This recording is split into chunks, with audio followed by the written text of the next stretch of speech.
interest. This is the introduction video regarding compound interest. What is the meaning of compound interest? Okay, so firstly we will understand the meaning, right? The interest that is charged over a period of time is added up in the principal. The interest so charged on this new principal is called compound interest, right? हमने अपनी पुरानी video में discuss किया था कि simple interest क्या होता है.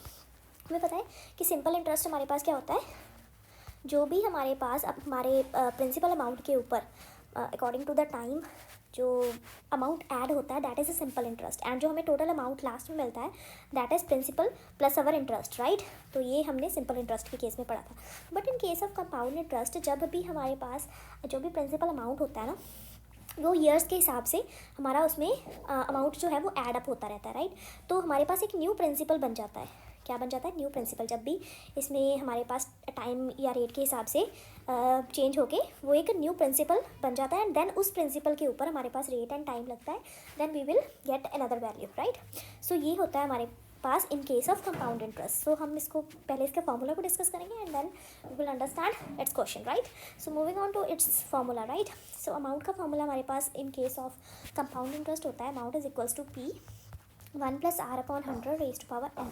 एंड आपने पहले ही आपको ए के बारे में पता है, A is your amount, right. A क्या होता है? आपके पास अमाउंट होता है. पी क्या होता है? प्रिंसिपल होता है, और you can say sum. And R is the rate. R भी आपको पता है, R is the rate. And जो ऊपर पावर में एन लिखा है, इस एन की जगह पे आप टी भी लिख सकते हो, दैट इज़ टाइम. ओके, मतलब कितने टाइम पीरियड के लिए वो अमाउंट आपने रखा है बैंक में, right. So that is the complete formula, that is A is equals to P 1 + r/100 raised to power n, right. तो अगर कहीं पे वर्ड ऐसे लिखा है, रेट लिखा है पर एनम, दैट मीन्स आपने यही फॉर्मूला अप्लाई करना है पर एनम के केस में. But in case of half yearly, okay, अगर वर्ड आ जाए हाफ ईयरली या कंपाउंडेड हाफ ईयरली वर्ड आ जाए, तो उस केस में हमारे पास क्या होता है, अगर कंपाउंडेड हाफ ईयरली वर्ड आ जाए तो जो आपके पास रेट होता है ना, जो रेट है वो हाफ हो जाता है.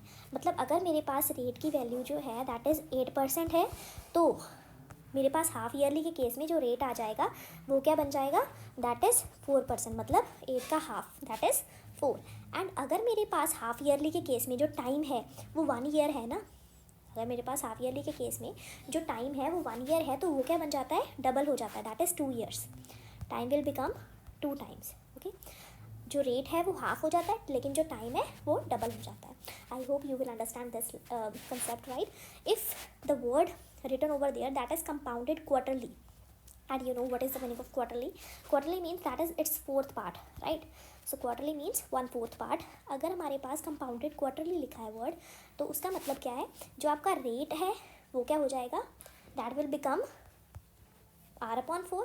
फॉर एग्जाम्पल अगर मेरे पास रेट जो है that is given to you that is 16%, right. तो आपके पास जो रेट कंपाउंडेड क्वार्टरली के केस में रेट बन जाएगा 4%, that is 16/4 and that is 4, right. So अगर आपके पास जो टाइम है, time is given to you 1 year, so it will become 4 times, so time will become 4 years. Okay, so I hope you will understand this basic concepts of compound interest. Now moving on to our questions, so let us discuss our first question. Okay, so the question says if you have been given the value for principal as rupees 1200, okay, and the rate is 5%, that is given to you per annum. Okay, ये P A साथ में लिखा होगा per annum साल के हिसाब से, and the time is given to you that is 3 years, and you have to find out, आपने इसमें फाइंड आउट क्या करना है, अमाउंट फाइंड आउट करना है. ए की वैल्यू पता करनी है. उसके बाद you can easily find out the ए निकालना है कि आपने इसमें कंपाउंड इंटरेस्ट निकालना है, राइट. तो 2 वैल्यूज आपने निकालनी है. बहुत ईजी क्वेश्चन है. प्रिंसिपल दिया हुआ है, रेट दिया हुआ है पर एनम के हिसाब से, एंड टाइम दिया हुआ है. अमाउंट निकालना है, तो अमाउंट का फॉर्मूला हमने पढ़ लिया है, अभी पढ़ा है ऊपर, right. What is the formula for amount? That is A is equals to P 1 + r/100 raised to power n, right. अब इसमें हम सिंपली वैल्यूज पुट कर देंगे.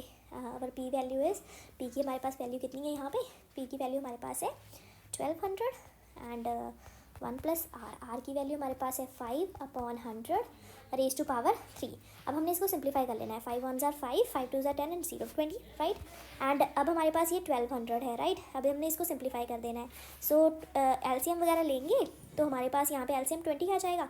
तो ऊपर नीचे हमें फर्स्ट टर्म को 20 से मल्टीप्लाई करना पड़ेगा. सो 20 से जब हमने इसको मल्टीप्लाई किया 20 से, तो it will become 20, and 20 + 1 that is 21/20. अब ऊपर पावर कितनी है 3, तो दैट मीन्स हमने 21/20 3 टाइम्स लिख देना है. राइट। अब हमने इसकी करनी है बच्चे कटिंग, राइट। तो जीरो के साथ जीरो कैंसिल, जीरो के साथ जीरो कैंसिल। अब हम 2 के टेबल में इसकी कटिंग करेंगे। 2 1 ज़ा 2, 2 6 ज़ा 12, 2 1 ज़ा 2, 2 3 ज़ा 6। अब हम इन सभी को मल्टीप्लाई कर देंगे, right. That is 21 multiply by 21 multiply by 21 and उसके बाद उसको डिवाइड कर देना आपने, मल्टीप्लाई कर देना 3 से and then divided by 20, right.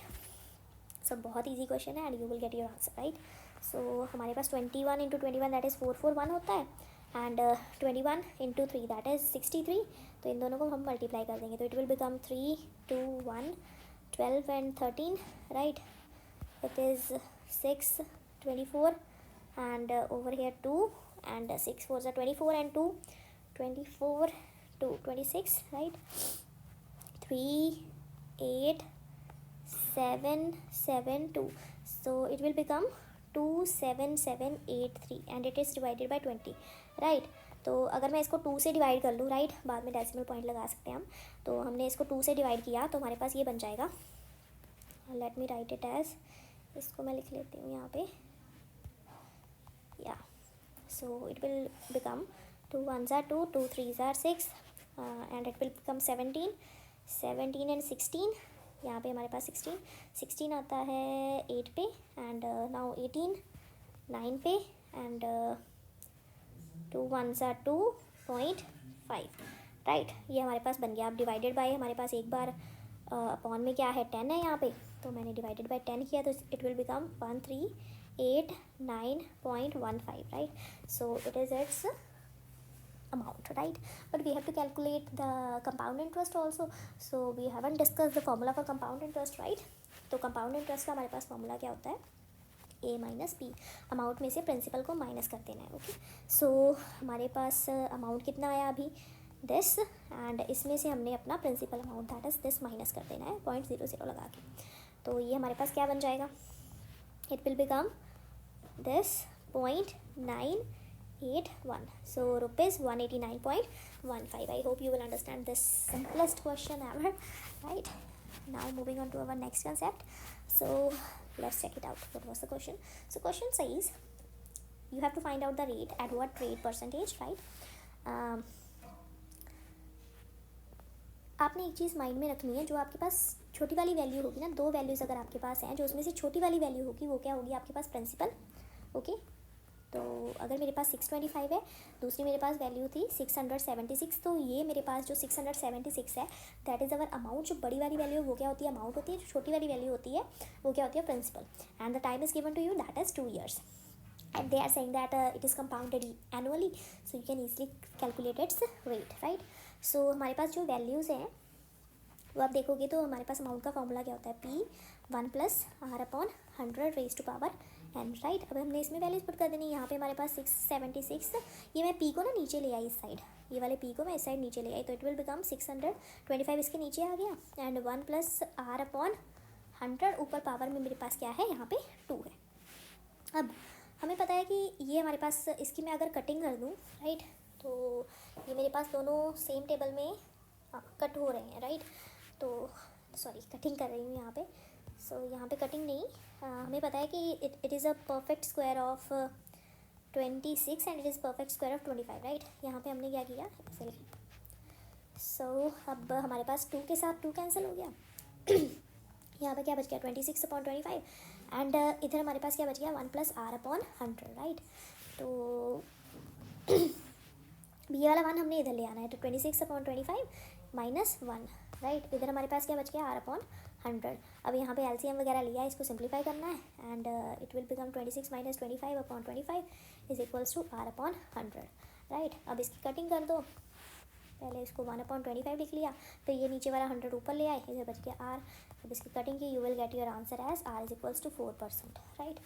So it's very easy to understand. बस आपने ये माइंड में रखना है, जो छोटी वाली वैल्यू होगी किसी भी पार्ट में वो आपके पास क्या होगी, प्रिंसिपल होगी, जो बड़ी वैल्यू होगी that is amount and it's very easy to find out these type of questions.